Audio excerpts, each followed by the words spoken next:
നമസ്കാരം. നാളെ ദീപാവലി. ഉത്തരേന്ത്യയിൽ രാമൻ സീതയുമായി അയോധ്യയിലേക്ക് തിരിച്ചുവരുന്നത് ആഘോഷിക്കുമ്പോൾ, ദക്ഷിണേന്ത്യയിൽ നാം ശ്രീകൃഷ്ണനും സത്യഭാമയും നരകാസുരനെ ജയിച്ച കഥയിലൂടെ ആഘോഷിക്കുന്നു. ഇന്ന് നമുക്ക് ആ കഥ കേൾക്കാം.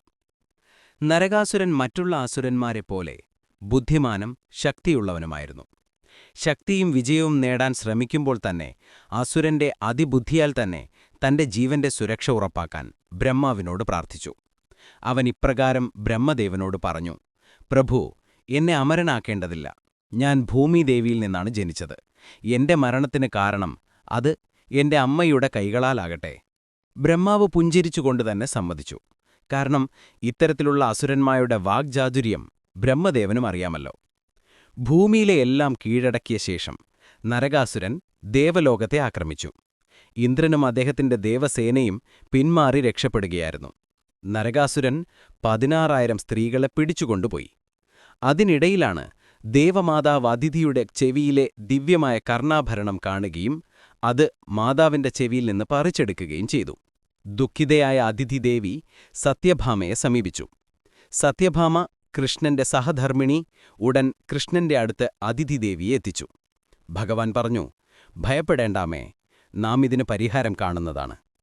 കൃഷ്ണൻ സത്യഭാമയിലേക്ക് തിരിഞ്ഞു പറഞ്ഞു: ഇത് ദേവിയുടെ ദൗത്യം നിറവേറ്റാനുള്ള സമയമാണ്. ആയുധങ്ങളെടുക്കൂ ദേവി. ഗരുഡനിലേറി നരകാസുരന്റെ തലസ്ഥാനത്തേക്ക് നാം ഇരുവർക്കും പോവാം. അവർ ഗരുഡനിൽ കയറി അസുരരാജ്യത്തേക്ക് യാത്ര തുടങ്ങി. നരകാസുരൻ കൃഷ്ണനെ കണ്ടപ്പോൾ തമാശയായി പറഞ്ഞു: എന്തിനാണ് നീ ശ്രമിക്കുന്നത്? എന്റെ മരണത്തിന് എന്റെ മാതാവിന്റെ കൈയാലെ സാധിക്കൂ. അസുരസേനയെ മുന്നോട്ടു വന്നു. പക്ഷേ കൃഷ്ണൻ എളുപ്പത്തിൽ അവരെ പരാജയപ്പെടുത്തി. നരകാസുരൻ തന്റെ ശക്തമായ ത്രിശൂലവുമായി കൃഷ്ണനെ ലക്ഷ്യം ചെയ്ത് ആക്രമിച്ചു. പക്ഷേ ഗരുഡന്റെ സഹായത്താൽ അസുരന്റെ ലക്ഷ്യം നഷ്ടപ്പെട്ടു. സത്യഭാമയും ധീരമായി പിന്നിൽ നിന്നും സേനയെ കീഴടക്കി. അവസാനത്തിൽ നരകാസുരൻ മാത്രമായി അവശേഷിച്ചു. സത്യഭാമയുടെ ബാണം പതിച്ചു, നരകാസുരനിൽ വീണു. അതെ, ദേവി സത്യഭാമ. അവളാണ് ഭൂമിദേവിയുടെ രൂപം. സത്യഭാമയുടെ ബാണമാണ് നരകാസുരനെ പരാജയപ്പെടുത്തിയത്. അമ്മയുടെ കൈകളാൽ അവൻ അന്ത്യം. 16,000 സ്ത്രീകൾ മോചിപ്പിക്കുകയും ആതിഥിമാതാവിന്റെ കർണാഭരണം തിരിച്ചു ലഭിക്കുകയും ചെയ്തു. കൃഷ്ണനും സത്യഭാമയും വിജയം നേടി തിരിച്ചെത്തി. യുദ്ധത്തിൽ നിന്ന് മടങ്ങിയപ്പോൾ രക്തക്കറയും മറ്റുമായി അശുദ്ധമായി മാറിയ ശരീരം ശുചീകരിക്കാൻ കൃഷ്ണനും സത്യഭാമയും തൈലം, ചന്ദനലേപം എന്നിവ ഉപയോഗിച്ച് സ്നാനം ചെയ്തു.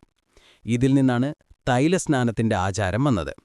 ദീപാവലി ദിവസം എള്ളെണ്ണ തേച്ചു കുളിക്കാറുള്ളത് ഈ സംഭവം അനുസ്മരിച്ചാണ്. ദീപാവലി നമ്മുടെ ജീവിതത്തിൽ പ്രകാശവും വിജയവുമാണ് പ്രതീകമാക്കുന്നത്. ഇരുട്ടിനെ മറികടക്കുക, അറിവും നന്മയും വളർത്തുക. 2025-ൽ നിങ്ങൾക്കും നിങ്ങളുടെ കുടുംബത്തിനും സന്തോഷം നിറഞ്ഞ ദീപാവലി ആശംസിക്കുന്നു.